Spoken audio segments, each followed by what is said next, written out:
हर हर महादेव, जय भोलेनाथ, जय माता रानी। तो दोस्तों आज हमारा कीर्तन है बसंती माता के मंदिर में। जय भोलेनाथ। और प्यारे प्यारे भजन सुनाएंगे आपको भोलेनाथ के, माता रानी की। तो बनिए हमारे दीदी के साथ। जय माता दी।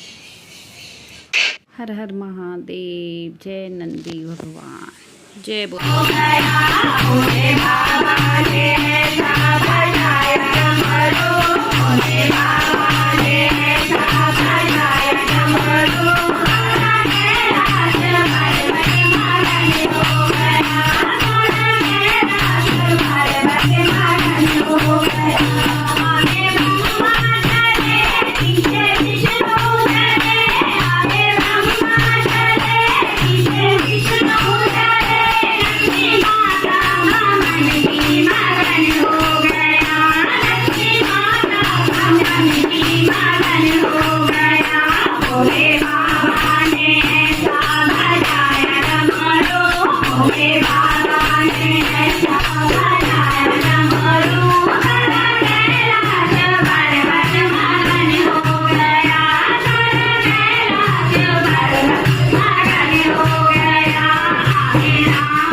कैसे हुआ कीर्तन? बहुत अच्छा हुआ।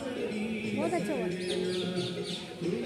हर मंगलवार को होता है। हाँ, बहुत अच्छा होता है। सारे के सारे मंडली वाले सब अच्छे अच्छे भजन बोलते हैं।